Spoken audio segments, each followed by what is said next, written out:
She grew up in and he told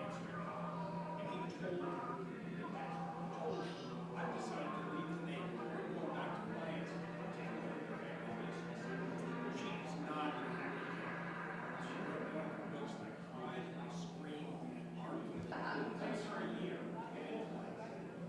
Best part of her life is over. But then, she becomes first lady of Georgia, and then she becomes first lady of the United States.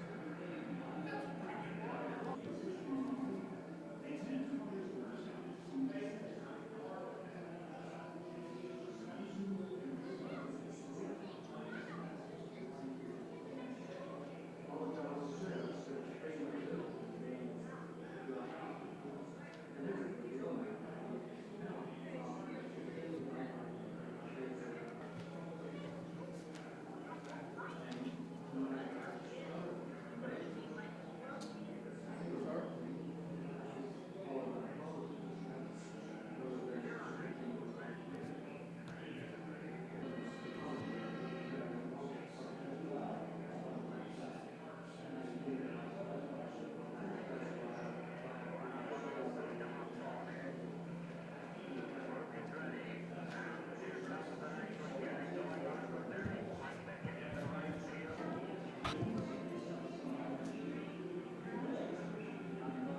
done a great deal of work on my background, and he got up and said we have with us tonight, at that time, Senator Jimmy Carter, Plains, Georgia.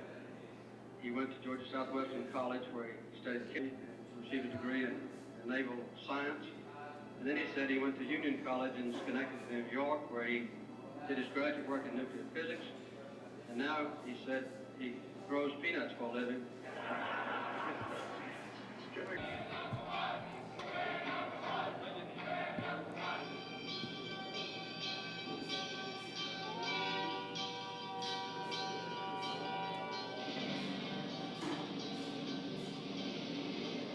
This year we've had 30 state primaries, more than ever before, making it possible to take our campaign to Reckian Hall. This has been a long and a personal campaign, a kind of humbling experience, reminding us that ultimate political influence rests not with the power brokers, but with the people.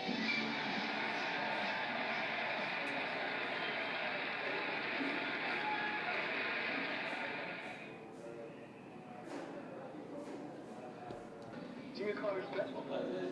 No, I got nothing against him. Looks to me he's all right. You know what I mean? He's Democrat, right? He's a people's man. I just think he's a very neat man. Yeah, I think he has a nice smile. How do you do? I don't think it makes no difference, you know, I mean, whether he's a peanut farmer or not. I mean, there's nothing wrong with peanuts as far as I'm concerned. I picture him like 31 different primaries. I want the people of this country to know my character, my strengths and my weaknesses, and I stand on the issues. If I can measure up what the American people want our government to be, I'll be elected. Jimmy Carter from Georgia. I remember when I announced for president in December of 1974, there was a major headline on the editorial page of the Atlanta Constitution that said, Jimmy Carter is running for what? What was about this head?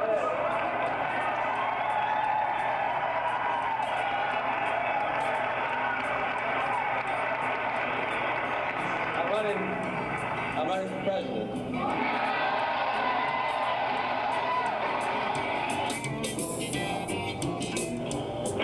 Hello, are you Mrs. Cole? Yes. I'm Doc Patsy, and I'm a volunteer from the social forces. If we had snow on the ground like this, we'd be paralyzed for a week. We couldn't get out of the house. People ask me every day, how can you stand for your husband to be in politics and everybody know everything you do? And I just tell them that we were born and raised and still live in Plains, Georgia. It has a population of 683, and everybody has always known everything I did. And Jimmy has never had any hint of scandal in his personal or his public life. I really believe he can restore that honesty, integrity, openness, confidence in government that we so sorely need. Well, I remember about 5 years ago when I was running for governor, and the young man who introduced me had done a great deal of work on my background, and he got up and said we have with us. Jimmy Carter took a long lead tonight in the race for the Democratic presidential nomination. He won the New Hampshire primary handily. CBS News. Being from the South was not the handicap that many people thought it would be. Thank you very much for coming by. I've enjoyed it. Did his graduate work in nuclear physics, and now he said he grows peanuts for a living. Jimmy Carter took a long lead tonight in the race for the Democratic presidential nomination. He won the New Hampshire primary handily. CBS News. Being from the South was not the handicap that many people thought it would be. Thank you very much for coming by. I've enjoyed it.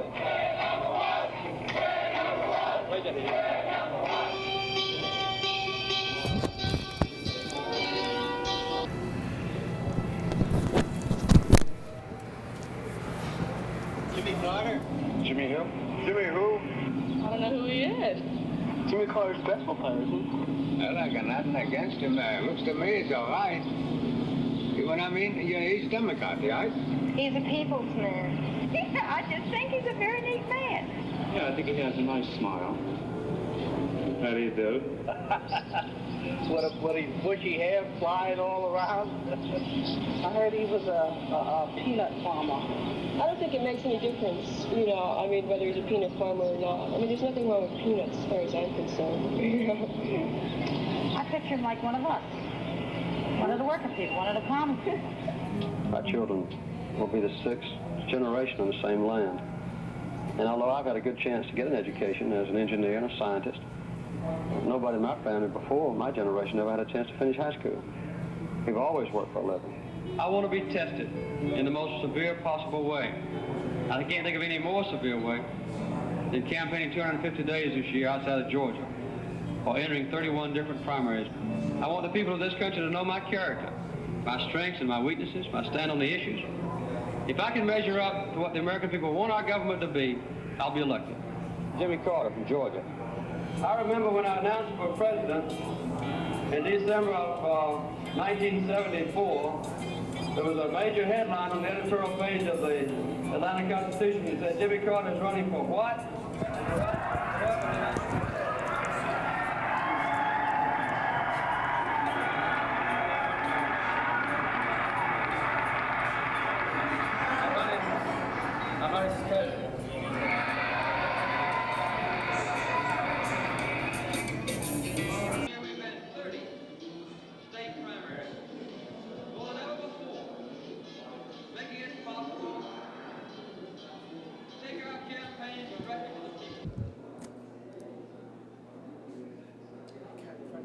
Yes, we do.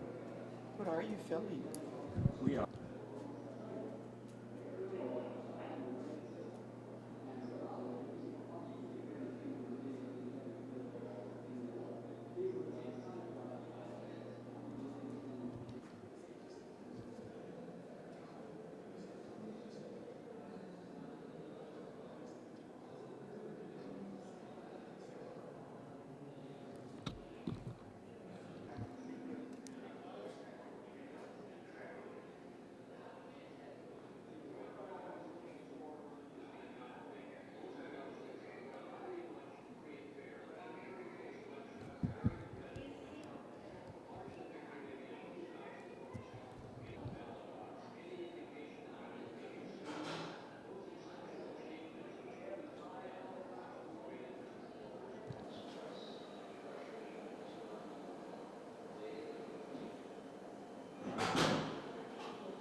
elsewhere. We conduct a major symposium on mental health policy every year that brings together thought leaders in the field.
Georgian. So you mentioned that to me, and that's fine. As you can tell, I'm not from around here.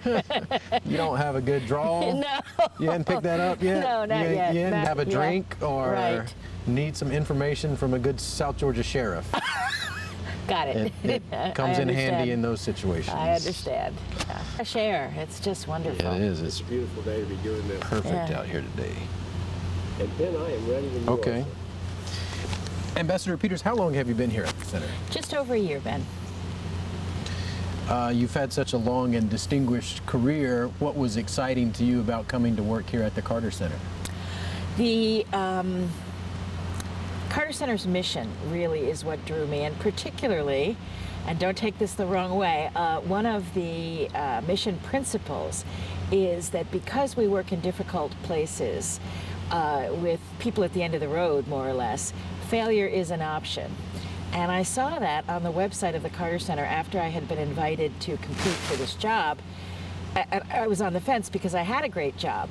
But when I saw that, I thought to myself, how many organizations really say right up front, in public, on their website, that because they're doing difficult jobs, they understand that you don't always get it right the first time. I have no intention of failing, but the fact is, if you try hard enough, you're going to be, let's see, I wouldn't say failing necessarily, but you're not going to get it right always the first time, every time. So that, frankly, is what decided me to take that, the invitation to compete seriously. But the fear of failure is not a reason not to try. Exactly. Well, and in fact, you know how many organizations say that they're risk-taking organizations. But organizations, because they're organizations, tend to punish the first mistake.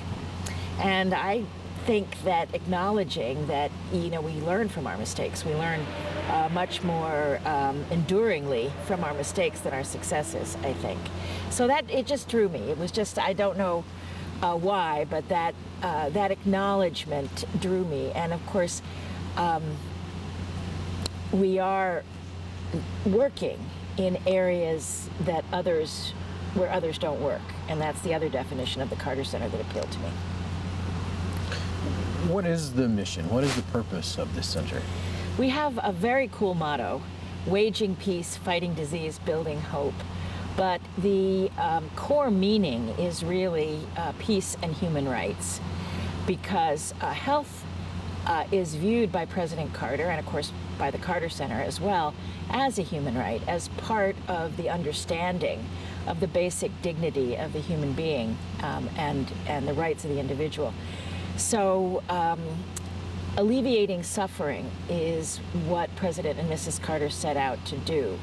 And we found ways to do it, as I said, without duplicating and this I'm quoting again, the effective efforts of others, and these are my words, generally at the end of the road, where we don't have a lot of partners, really, at the end of the road. We have many partners to help us get there, but there aren't a lot of other people working in the 23,000 villages where guinea worm was endemic before we started, for instance. Nor could most people spell guinea worm back in the day. Well, since you brought that up, let's go on and talk about that. That really is one of the great health successes of this center, isn't it? It is, but it's more than a health success, because it's a validation of the principles. And particularly, here's another one that appealed to me, the last one, which is that with help, people can improve their own futures. In other words, you don't need to do things for these people. They're as smart as we are, and faced with the same incentive system, we would likely make the same choices they do. And we want to work with them, not for them. And that philosophy has been validated by the 30 years of the Guinea Worm Campaign, which is primarily based on a huge network of village volunteers. And when I say huge, I mean hundreds of thousands of volunteers. But when I say volunteers, I don't mean just anyone who raised his or her hand. The volunteers are volunteers because we don't pay them, but they are selected by their villages, so they enjoy a great deal of respect. And they have made it work. So their success is our success, and vice versa. And that's what makes the Guinea Worm program so exciting. The other thing is that, the other reason why it's unique and it excites me, is that there is no cure or vaccine for guinea worm. And in fact, the only way to stop transmission is through behavioral change. And I have a friend, actually, who has nothing to do with the Carter Center, but who happens to be have a PhD in behavioral psychology. And she said to me, and she was aware of this program, that it was the greatest behavioral modification project ever undertaken. And I like to think of it that way. And I like to think of the fact that people in remote villages, once they understood how the worm was transmitted, made their own decisions to stop putting their affected limbs in the water, which allows the adult worm to escape and infect the water, and the cycle starts again when people drink the water. And it allowed people to make those decisions for themselves. And the reason people were putting their legs and arms in the water was because it eases the pain. So when they make the decision not to go into the water, they're making a decision for the community to endure what they call the fiery serpent. That's the name. That's what they call this horrible worm. Some of us here call it the damn worm. So that's why I think guinea worm is really the Carter Center's signature program at this point. We'll find another one once we get the last worm, and we're very close. We are down to 15 worms this year. Wow. Ambassador, will you tell and keep talking to Ben what the problem was, what the guinea worm, what is that? Okay. The guinea worm is a disease that has afflicted people since biblical times, even ancient Egyptian times. In fact, when I got here, someone told me that if you look closely at the medical symbol, the caduceus, and you look at the string that's wrapped around the shaft of it, there's a school of thought that says that is a guinea worm, because in fact the guinea worm has been around since ancient Egypt, and the only way to treat it is to wrap it around a stick as it emerges from the body. You can't pull it, because if it breaks and gets infected, then in fact it's likely, or it's possible, that it could kill you. The actual guinea worm itself won't kill you, although many patients have had multiple worms, and the more you have, the more difficult it is for your system to withstand the pain, not to mention as I said, the indignity that it visits on you. You get it by drinking infected water, and a thing called a cocopod has in it the worm, the nascent worm. There is a technical term, I'm afraid, but I've forgotten it, which in the human body starts to grow, and over a period of 10 to 14 months, the worm becomes an adult a yard or more long. Here's another interesting thing. It's a perfect parasite from its own perspective. I mean, not so perfect from ours, but because it's completely undetectable even by modern medicine. You can't, there are no symptoms during those 10 to 14 months, and you can't find it with an X-ray machine or anything. The only way you know that you have it is when a blister starts to form, and then, of course, the affected area becomes very painful. And the worm comes out over the course of a month or more. And as I said, the traditional treatment is to wrap the worm slowly around a stick. Every day people go through these sessions, and experts would roll it a little bit, careful not to break it. And then eventually it's out. You can get it again next year. Next year you can get 16 of them. And the year after that, the record is 80-some. The record of someone who survived, whom we know about. And while you have it, you can't take good care of your children. You're not in the fields. The economic costs are immense.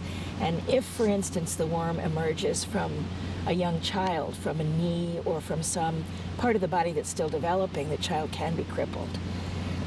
How does the disease, how do you know, what's the sickness? The sickness is the worm itself. It's the pain, it's the extraction of the worm. The worm has used the human body as a host. And what it wants is for the human to go back in the water, so it can go back in and lay its eggs in the water for the cocopod to ingest again. And so it has created almost a perfect, it's almost like science fiction, because the worm causes so much pain. People go to the water naturally to palliate the pain, and in a way they're obeying this worm that doesn't even have a brain. But it has evolved, as I said, to be this parasite that takes advantage of the human body. The disease is the emergence of the worm, the loss of use of wherever it's emerging from, and the incredible pain that accompanies it, and the debilitating results if you get it in the wrong place or the wrong number. So, what does it mean to the countless people now that it has essentially been eradicated? What does it mean to these people who will never experience this, who otherwise would have? You know, it's great, because now they're more like us. This is one less thing that distinguishes them from us, if you know what I mean. Because none of us will ever get this disease. And that was true 30 years ago when President Carter started. And it's a disease of poverty, and a disease that makes poverty worse. And so I think it's a bright day, and it'll be even brighter when we get the last one, when we interrupt transmission completely. Just to put that number 15 in context, last year we were down to 126 worms in 4 countries at the end of the year. Now, it's not quite the end of 2015, but 15 is a very good place to be in mid-October compared to 126 last year. But the people who have been working for us for so many years, they're still working, because surveillance is vital at the end of a disease eradication campaign. I've learned all this. And people who were involved in the smallpox campaign will tell you the same thing. At the end, every case costs more, and the surveillance has to be intensified, because if you miss one, you can just well, you won't go back to square one, but you can fall pretty far back. The first part of the motto that you mentioned, waging peace. Yeah. I mean, I love that phrase because It's a great normally phrase. we think of waging war. Exactly. But it's just as important to fight just as hard for peace. It is. President Carter recently said in some remarks, he just used the phrase peace first. And it meant so much because as a former diplomat, I agree completely that without peace, nothing else is possible. Certainly you can't grow crops, you can't improve democracy, you can't respect human rights, you can't start a small business, you just can't do anything without peace. So peace is first. But peace is, of course, more than just the absence of war. And it's the peace that's more that the Carter Center wants to build. So it's proactive. And that's the origin of the verb waging. It's proactive. It's building democracy little by little, working with civil society and other people to give them, once again, the ownership of their own future. And it's access to information, another terrific program that is waging peace in the sense that it is proactively empowering people to hold their own governments accountable. And in doing it, the Carter Center has discovered something that no other organization had discovered, which is that if men in a particular country, usually a country with an autocratic regime, have trouble accessing information about their government, and sometimes this is true even when the government wants to disseminate information, but if men have trouble accessing information that they need, like for land tenure or inheritance or anything, women have more trouble. And this was an insight that the director of our ATI, Access to Information program, had. And she took this insight to President Carter, who said, "Can you prove it?" Which was a wonderful challenge because, in fact, she designed a mixed method study that has proven in 3 countries what we instinctively and intuitively know, anyone who's traveled in these countries, that in fact women have a heck of a time getting any information to pull themselves out of poverty or their situations. And the studies have been done now in Liberia and Guatemala, and the one in Bangladesh is ongoing. We learn the most amazing things in conducting these studies, and the study, of course, is a basis for a program that, again, will be unique because it'll be something no one else really is doing. Would you care to guess what percentage of women in Guatemala need to get their husband's permission before they can even leave the house? I have no idea. Come on. I would hope it would be small. But you know, because I'm asking that it's not. I would hope it would be 5%. It's 81. Wow. And so this is so exciting that again, the Carter Center takes people seriously and asks them why they have a problem instead of assuming that it's the fault of the government bureaucrats or the regulations or whatever. Now that you know this, you change the program. It means that you no longer, for women anyway, you no longer really focus on training the government official behind the counter to be more forthcoming and more helpful, because most women can't even get that far. Now you have to think about things like radio, like taking the information to the women who can't get to the information for cultural reasons that, of course, we hope will change, but are much more difficult to budge. So I think that's another example of the Carter Center finding ways to help people help themselves and waging peace. Because when people can hold their governments accountable, when they can start a business, send their kids to school, verify their own ownership of their land, which is a huge issue, then they can hold their local and national officials accountable.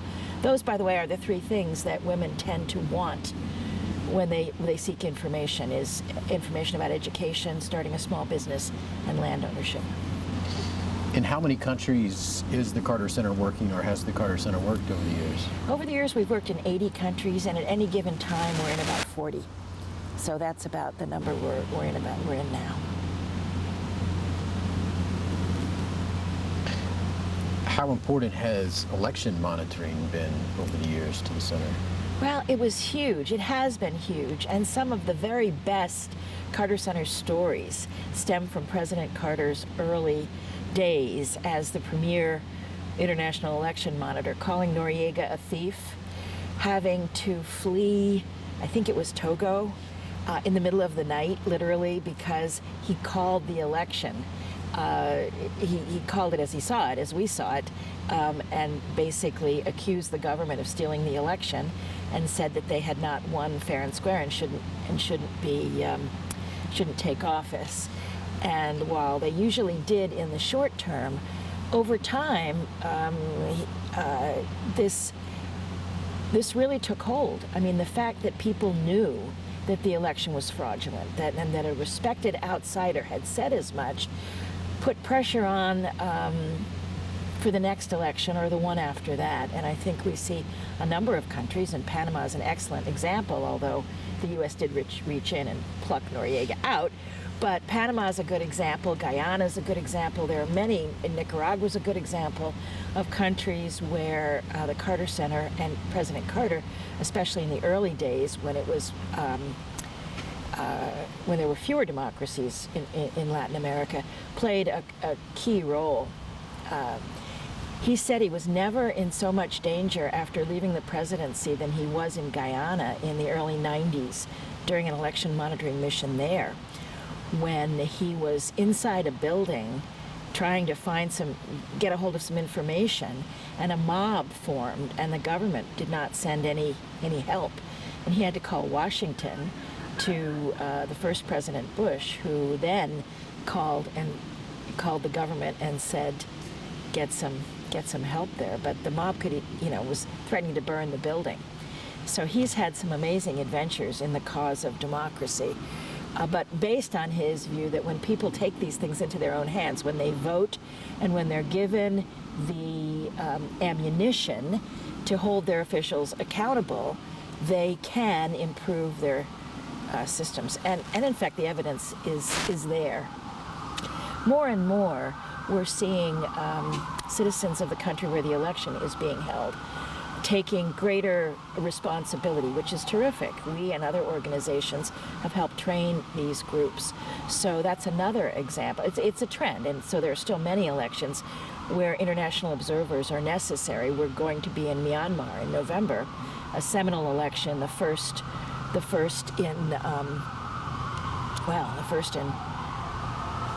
since 1990, but the first where we expect the results to be respected in, I can't remember how long, and I served in Burma. I was the last consul in Mandalay. So, and I can't remember when they last had a good election. So there are a number of countries that need the credibility that international monitors bring, but over time we hope that countries will get in the habit of conducting elections and their only monitors will be themselves. So is it an overstatement to say that there are millions of people in the world right now living under democracy who may not otherwise be if not for the work of the Carter Center? I would say you could say that there are millions of people living under freely elected governments. You know, you have to define democracy in two ways. Elections are necessary but not sufficient. So even though the governments are elected, in many of these countries, the institutions that maintain democracy are still lacking.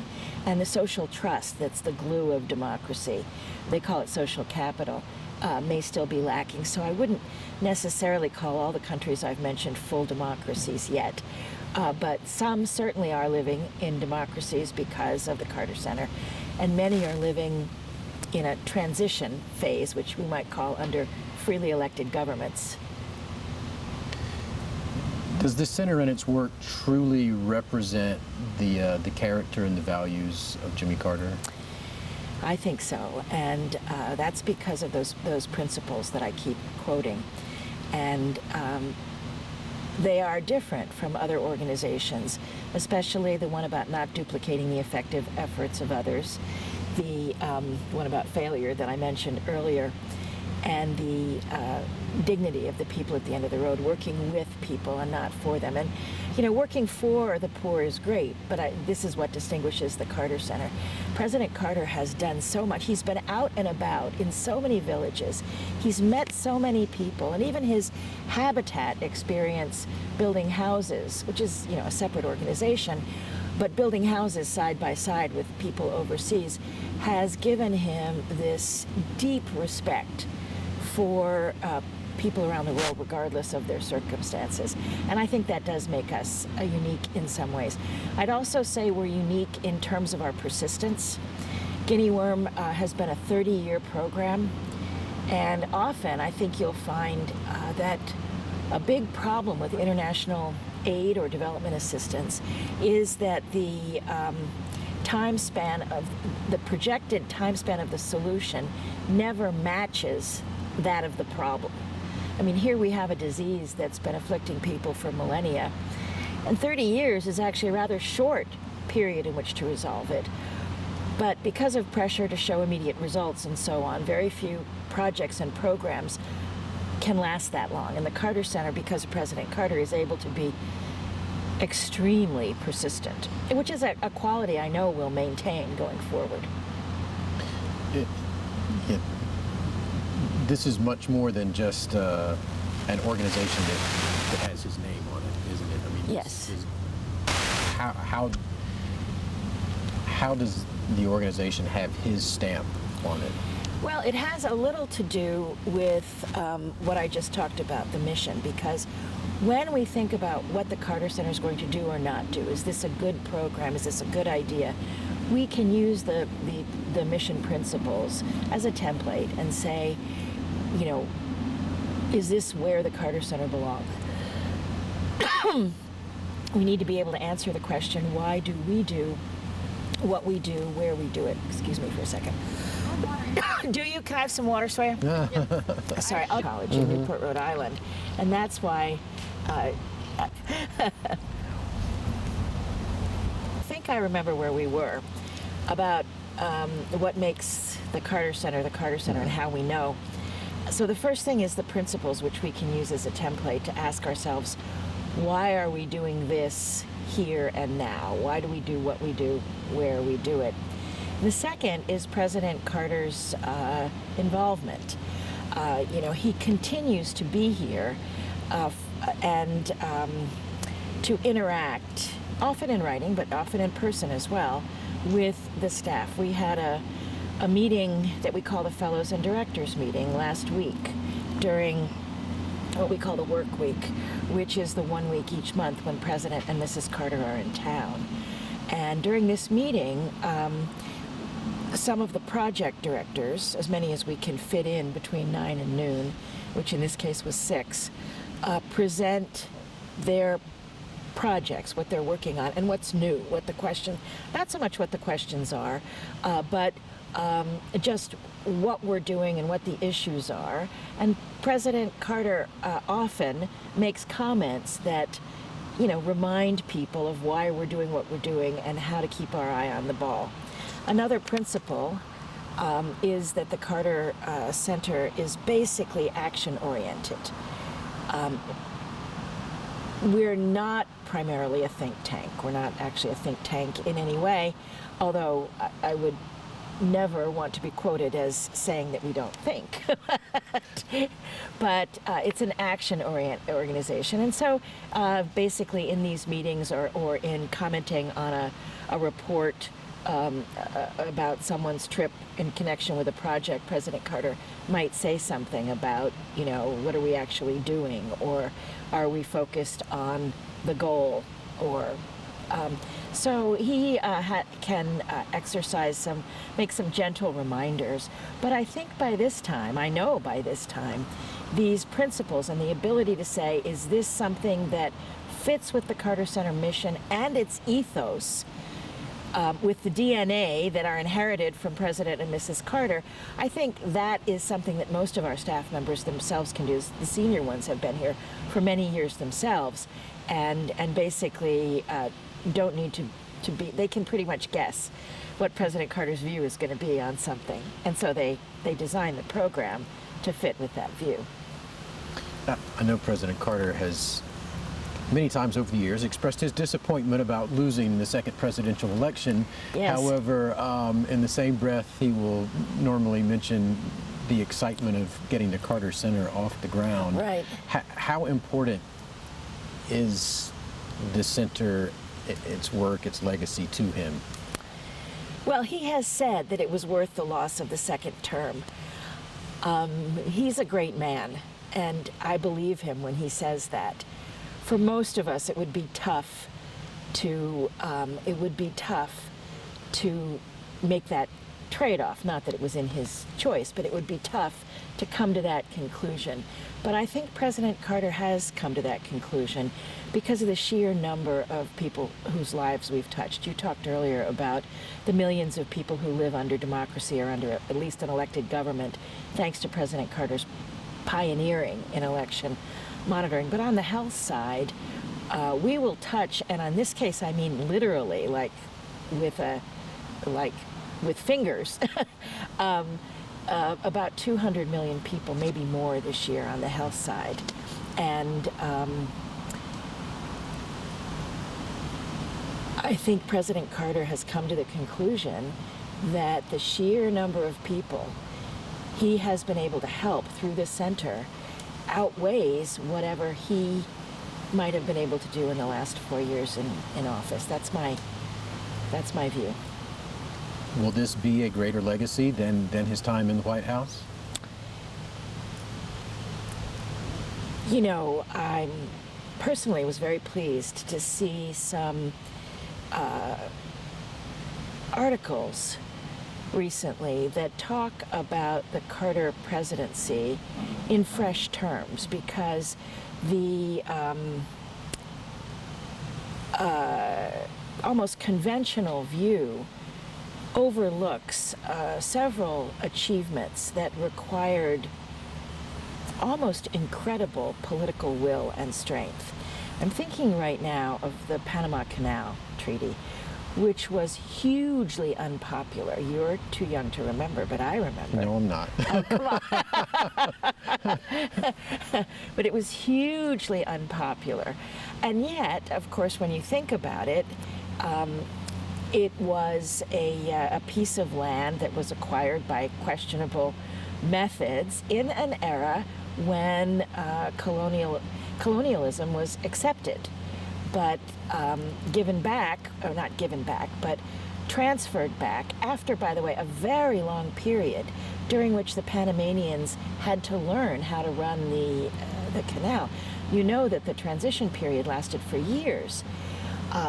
But it's also true that Panamanians will tell you it was the single most important thing. It gave their country hope and dignity and understanding. And I think many companies that use the canal would tell you that it's better run now than it was when we ran it. That is the conventional wisdom, that we do a better job. I mean, that they do a better job because they've largely privatized it. They've put it in private hands. It's a government asset, but they've put it in private hands.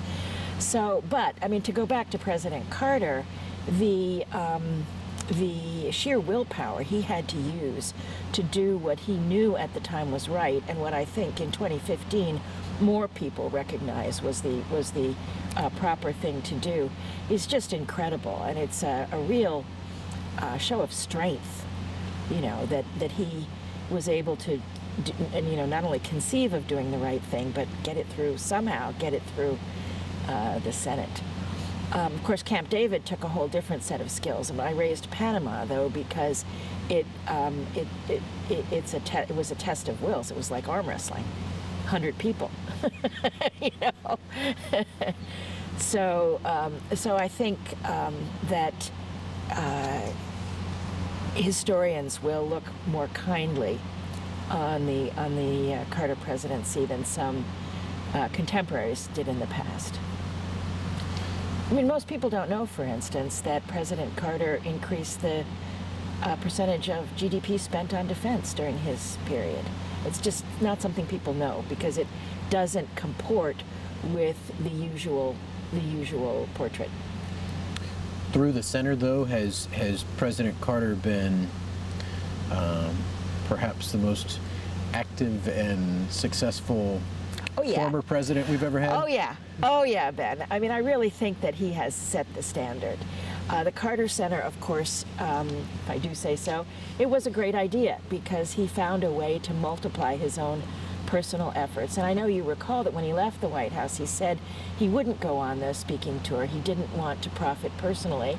And then he found a way to support himself and his family by writing 29 books and starting the Carter Center. And he and Mrs. Carter have plowed immense resources, financial, yes, but also their personal prestige, their time and effort, not only into creating the center and its goals and mission, but frankly into creating a group, a network of strong supporters who enable us to do the work we do.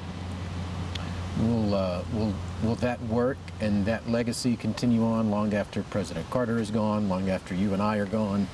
You know, I actually think so, because people have come to know the Carter Center, some of them, through President and Mrs. Carter, but they stay for the programs. Many of them become deeply interested in our programs, in all or one or two in particular. And I think also frankly, I think they learn something from President and Mrs. Carter. You know, they learn about alleviating the suffering, and they want to do it too, regardless of whether President and Mrs. Carter are still active. We could sit here all day and talk. Many people around here have known President Carter far longer than I have, but I can tell you that it's a pleasure to work with him. First of all, he's, as I think you know, very, very smart. So that means that he's quick and funny when he wants to be, as well as getting the point, you know, immediately. The other thing, though, is that he's always, well, I'll use this word, rarely used of someone with the gravitas that President Carter has. But when I first met him and my husband asked what he was like, I said, you know, he's all the things you would expect. He's intelligent and gracious and dignified, but he's also something I didn't expect. He's twinkly. He really is. He's got he makes feel good in his presence. I know he promised when he announced his cancer diagnosis that he was going to scale back his work here. Has he lived up to that promise? Oh gosh, now I'm on the horns of a dilemma. Do I tell you the truth and imply that he was less than completely honest? I will say that he said he was going to dramatically cut back, and his definition and my definition of dramatic are poles apart. If what we've seen is a dramatic cutback. So he just can't stay away. He wants to be involved. Stop. Well, he can't stop, and he is involved. And thank heavens, when we see him, he seems to be doing well. He was here last week and seemed to be doing well. But no, I actually would have to take issue with his definition of a dramatic cutback in his schedule. Haven't seen it. Well, I'm sure that makes people around here happy. It does. May not make Rosalind quite so happy. Yeah, but. I know. Korea. So their president was here this morning, and it was interesting to talk with him about why he did that and what that means, and whether we can help make sure that the philosophy of the school reflects the philosophy of President Carter. So yeah. So every day's a new day, and it's the political system really has taken its toll on the economic situation. The people there are quite entrepreneurial, but the political system and gender, I mean it, and they basically are backed by gangs. Really true in Bangladesh. I mean, noticeably true. So. Anyway, have you ever been to that part of the world? I love to travel, and I have traveled quite extensively. Compared to most of the people in this building, I have not traveled quite extensively. Right. Because I travel for pleasure, not for... Aruba and Curacao, which were that sounds neat nice. places, and I'm planning to go to Brazil next year. I've been to Brazil. Oh, that's before. great. I've been to Brazil a couple of times too, but not enough. But I've never been to... I've been twice, but for short visits. Our latest trip this summer was to the Outer Hebrides, Scotland. Wow. It was really fun. The temperature was get about 60, but it was July. And it rained every I was day. about to say, you probably never saw the sun, but... It didn't, but it was still fun. Sheep and rocks and still amazing. Yeah, I've only been to England. I haven't been to Asia, but Which ones? Never India and Bangladesh, and an excuse to go. Yeah, and I'd be happy I can go and speak, or maybe if they'll invite one of our staff, we could give some lectures or something. We'll see. Well, it was a ranking of the world's best cities, and this particular person said that Seoul was number one. Really? Yeah. I've seen other polls with which I agree that says Munich is number one. We lived in Bavaria, south of Munich, it's where the 1936 Winter Olympics were held under Hitler. But it's gorgeous anyway. Yeah. Well, I'm a little bit of an Olympic nut, so yeah. Munich should definitely be on my list. Well, I like the places we're talking about too, but you're right, the people in this building tend to be getting on a plane for Kinshasa. Yeah, places or that Rangoon. tourists don't know. It's a real mess. The idea that secession is a solution, I don't know how it caught hold in foreign policy circles, to tell you the truth, but it's generally a bad idea. No. Because that was a hornet's nest. And the problems don't go away. They're just across a border. Yeah, there's just an imaginary line. Yeah, exactly. What is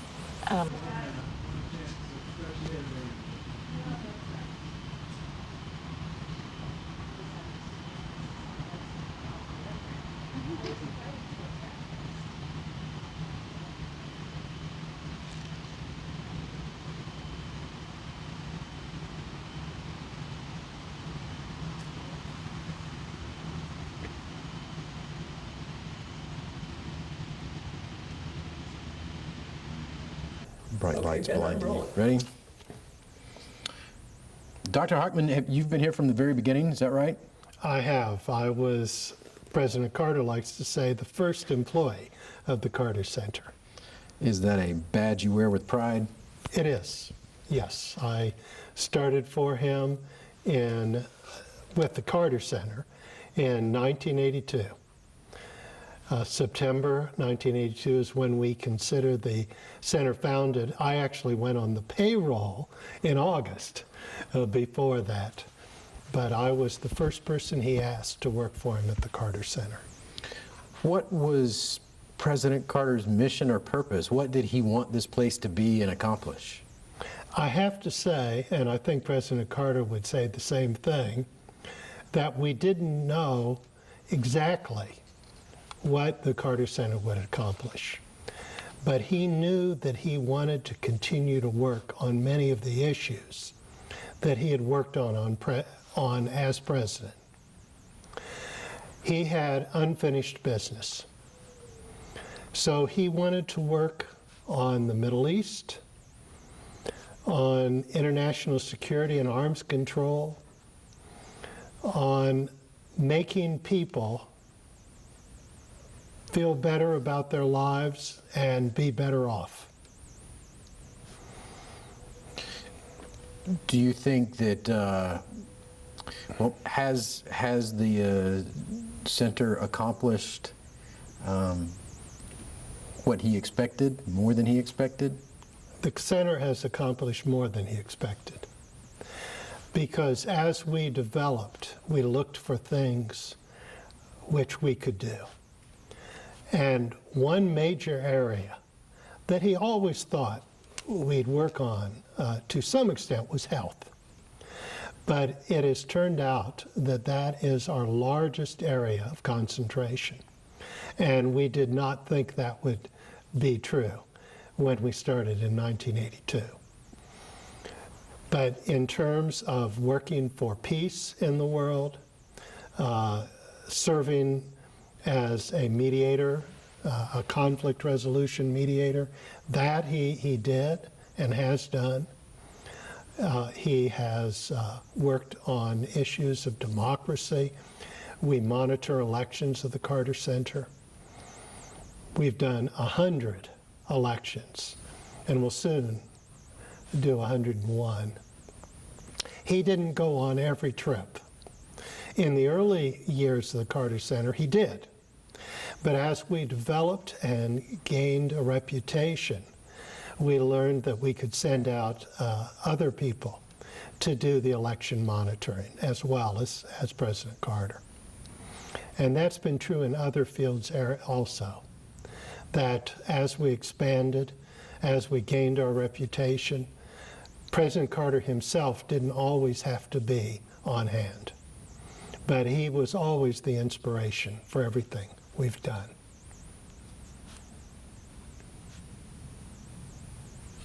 How does the center and its work reflect Jimmy Carter's values?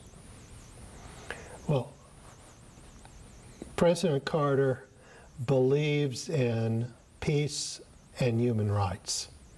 Those are his most important values. And those are the goals of the Carter Center. Those provide the goals of the Carter Center too. To work for peace and human rights, to alleviate human suffering as well. So whatever we do, it's based on President Carter's idea of what we should do. Now, in the first place, when President Carter started the Carter Center, he wanted the center to be an activist institution.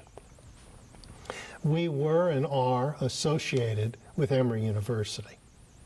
So scholarship and research also plays a part in what we do. But he did not want the Carter Center to be a place that just takes on a theme, sponsors a conference, and produces some kind of report.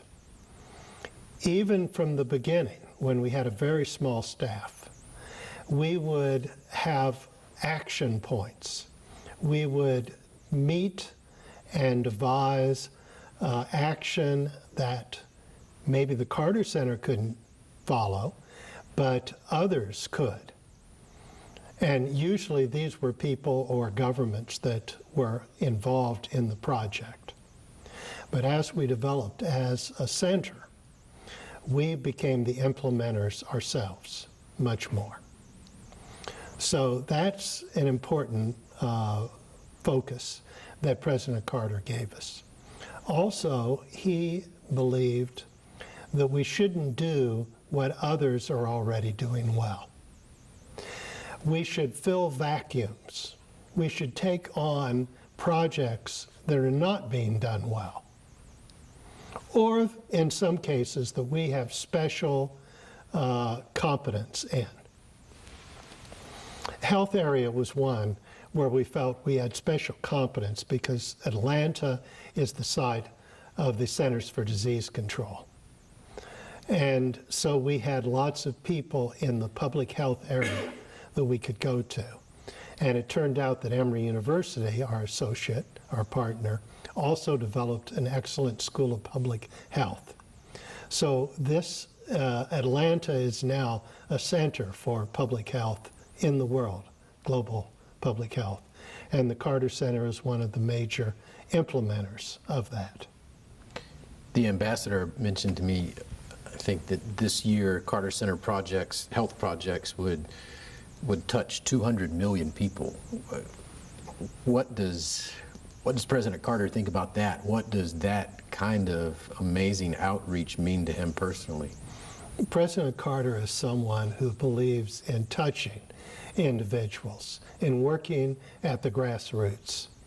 Even though the great advantage he gives to the Carter Center is the ability to talk at the highest level to the heads of state in countries where we work.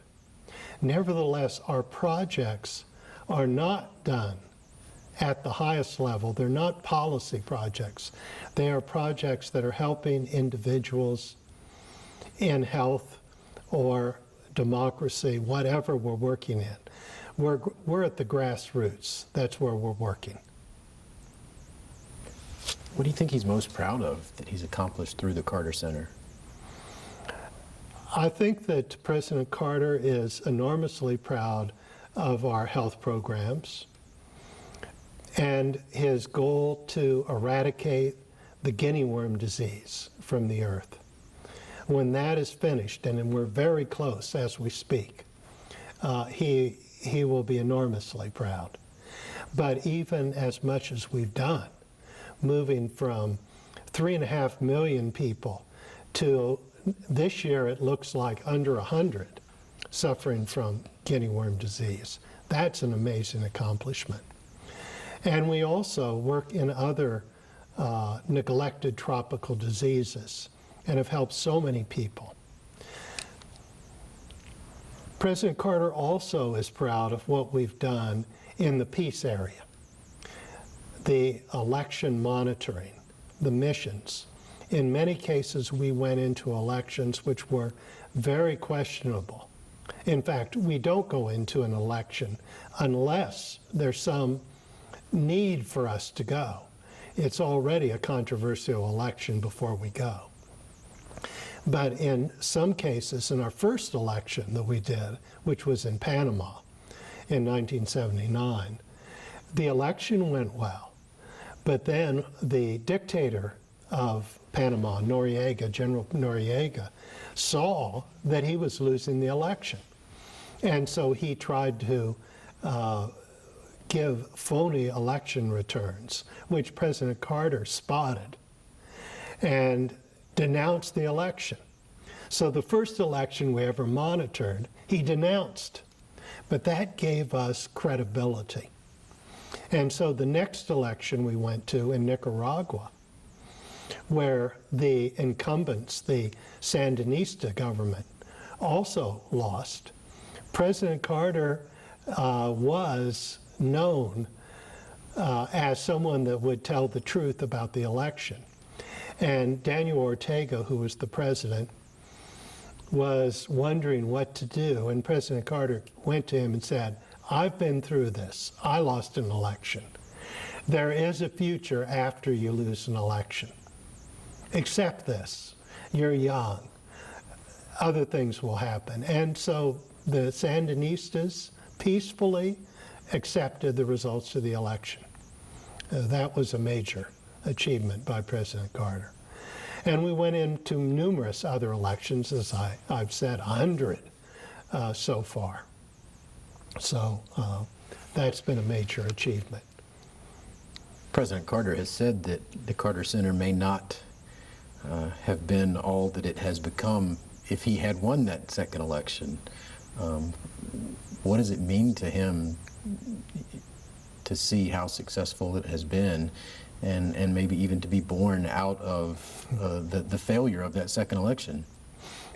I would say, the way you started, President Carter is correct that the center would not have become exactly what it is if he had won another term, because there were things and opportunity and people that became associated with the Carter Center because it began in 1982. And if it had begun in 1986, it might have been a little different.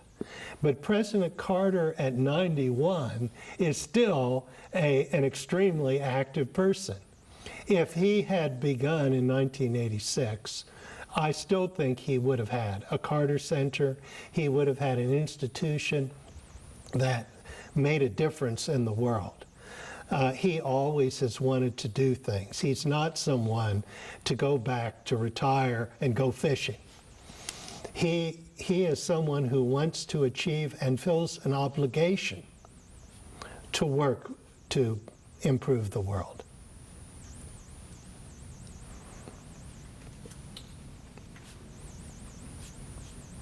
What do you think, Craig? You want to do some, just ask? Ready?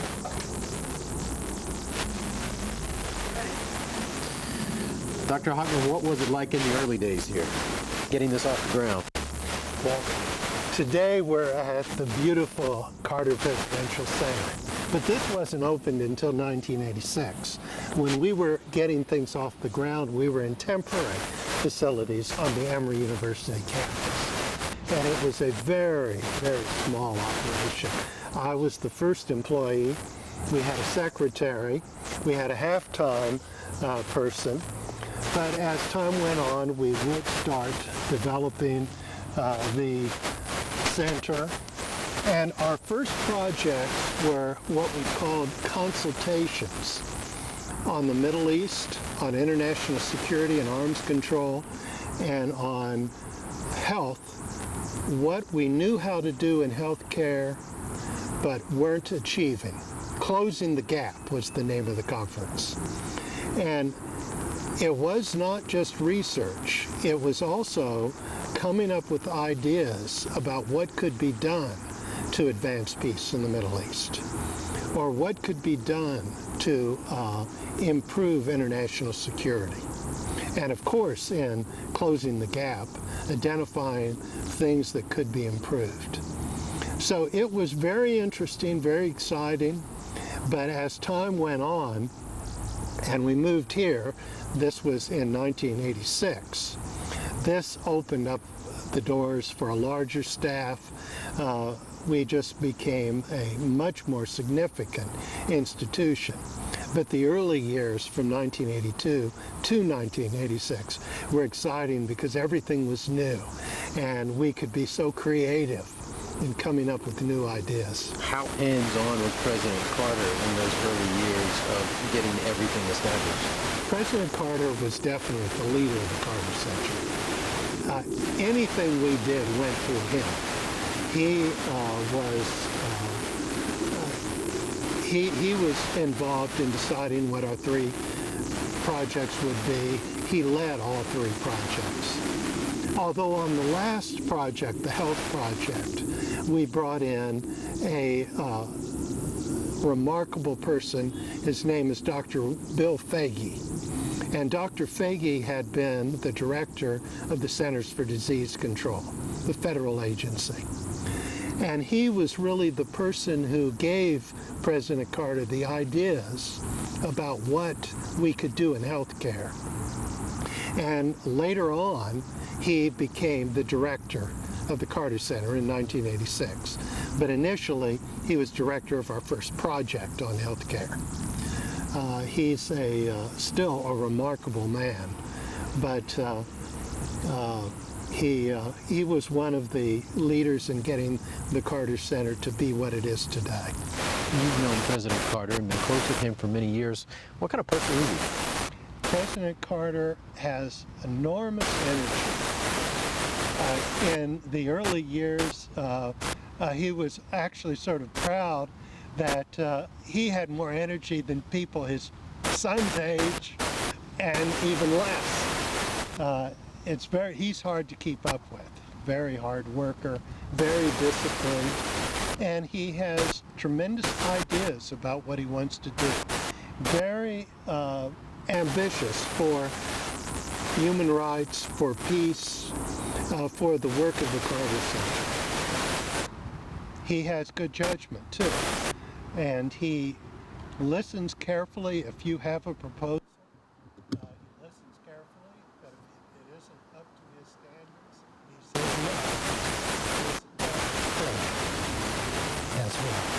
But he's also a good friend, and I'm proud to work with him. And for Mrs. Carter, too.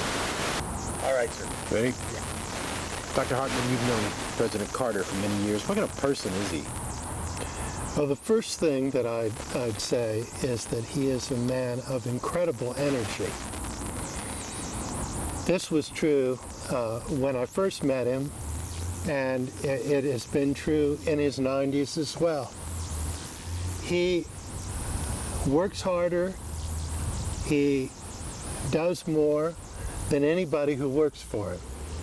And I think in the early days in particular, he was proud of being able to outwork and outwalk or outrun people half his age.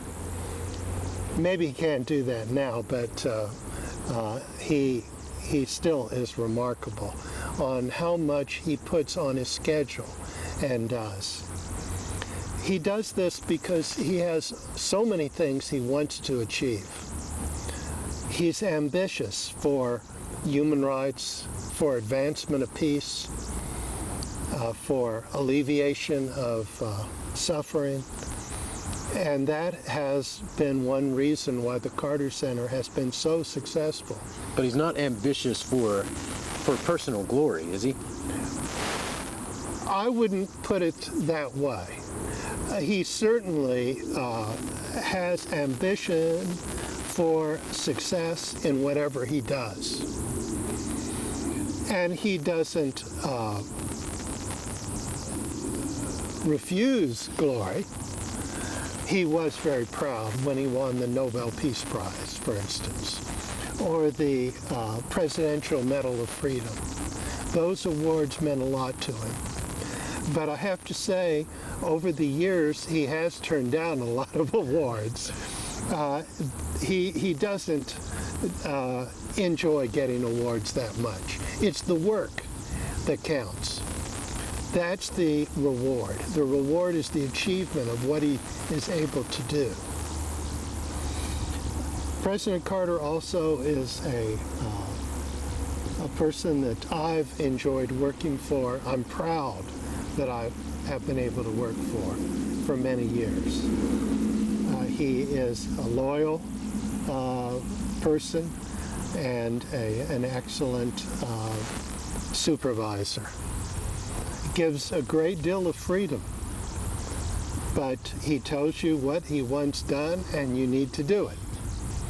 And I know that whatever he asks of me, he would do himself, and so I try the best I can. How impressive is it for him to have accomplished everything he has, personally through the Carter Center, but also to have written 30 books since he left the White House? Yes. I mean, that's an impressive person. He is not the average person, that is for sure. No, he is a extremely unusual person in having achieved so much in so many different fields. There's really two parts to it. One is the fact that he has the ability to do these things. He is an extremely smart and able person, very capable. But the second part is what I said earlier, that he has incredible energy, because he can be going during the day. He'll have so many different types of things on his schedule, and yet when he is focused on a particular thing, he's focused completely. That, I think, was one of the reasons that he was successful as a governor and as a president and then as leader of the Carter Center, because he had the ability to focus on the very different tasks that were put before him. What will President Carter's legacy be? How will he be remembered?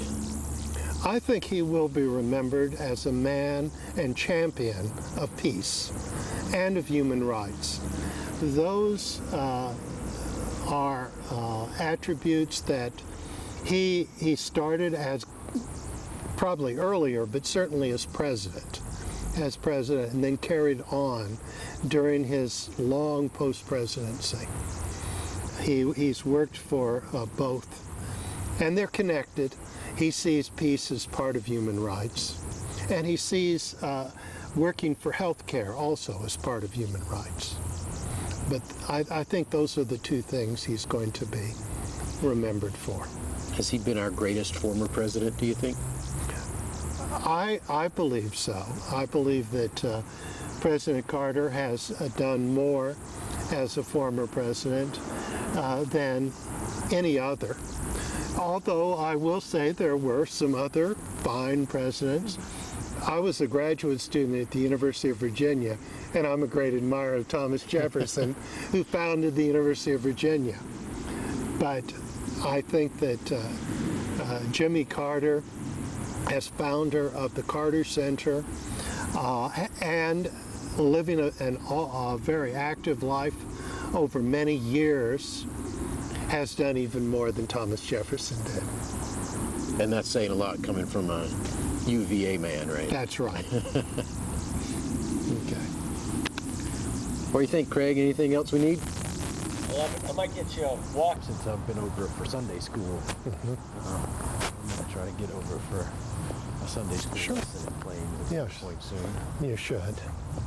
I haven't been down to Sunday school in a number of years. I'm kind of regretting that myself. But they're so crowded right now. Exactly. I was thinking about going a few weeks ago when they were having the Peanut Festival weekend. And yes. They were kind of warning people that may not be the best time to go because the crowd was going to be so big. Yes. They had fun, though. The interns from the Carter Center went on that trip. And so they... Okay, one more just... I've never been to planes, so that was... That's right. That's one of the things, when I talk about energy, President Carter, first, one of your questions, although he's a world citizen, still feels very much a Georgian. And when he was in the state senate and governor of Georgia, I think he had a number of major achievements. He worked on reorganization, and people feel that times the reorganization didn't do all that it might have, but where I think maybe first and racial is over. He had more women. In fact, to men went ahead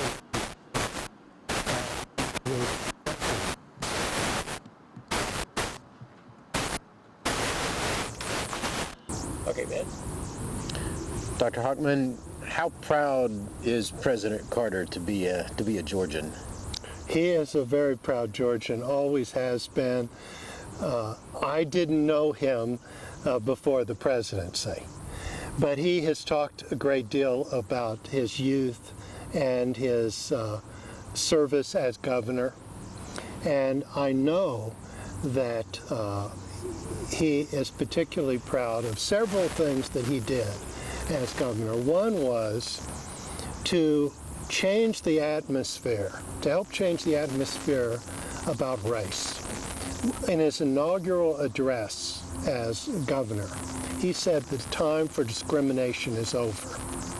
And as governor, he appointed more African Americans and women than all governors of Georgia who had gone before him, total. And then as president, he did a similar thing with women and minorities, appointing more than all the presidents before him as well. But going back to Georgia, he also was quite proud of his leadership for prison reform. It was a time when people were trying to have fewer prisoners, to help prisoners when they serve their terms to go out and be good citizens. And he has complained that now most governors are bragging about how many people they put in prisons instead. But there was a competition, he believes, when he was governor among Southern governors to lower the prison population, and he's proud of that. He also was a hard worker in trying to improve education in the state of Georgia. And he continues to believe in that. But today, or let's say in recent years, President Carter has still continued to work for Georgia. He is especially interested in seeing Plains, his hometown, thrive. And he's done a great deal for building up attendance, visitors, for creating hotel rooms that people can stay in, for making sure there are restaurants that are worth going to. All of these things, you might think President Carter, having been President of the United States and a world figure, would be above that, but no. At home, for instance, in his church, Maranatha Church, when it's time for taking care of the yard, that's something that's passed around the grounds. President Carter takes the leadership himself in working on the grounds, mowing the lawn, and working on the bushes. So he is very much a Georgian. He's proud of the whole state and very much a citizen of Plains, Georgia. Perfect. Okay. Dr. Martin, I'll thank not you. ask you to recut anything else. Okay, that's good. Thank you for spending so much time with us. Well, I'm glad to. One thing that there's the question whether I should have said past tense or present tense, but I pretty much will go along with the present tense. That's fine. That's fine. And okay, so I'll let Thank you very much, sir. Yes, sir. Present tense was fine. I was thinking as I was going through. Say so. This may take a couple of times.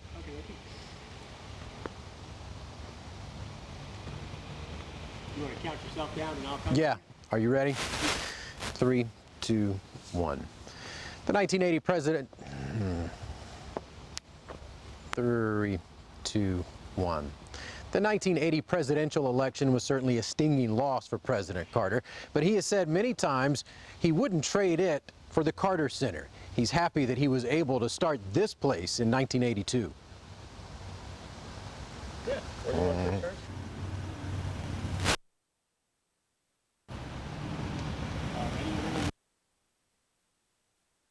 Two, one. The 1980 presidential election was certainly a stinging loss for President Carter, but he said many times over the years it may have had a silver lining. It allowed him to start the Carter Center in 1982. More? Yeah. 3, 2, 1. The 1980 presidential election was certainly a stinging loss for President Carter, but he said many times over the years it may have had a silver son of a. 3, 2, 1. The 1980 presidential election was certainly a stinging loss for President Carter, but he said many times over the years it may have had a silver lining. It allowed him to start this place, the Carter Center, in 1982. Of course.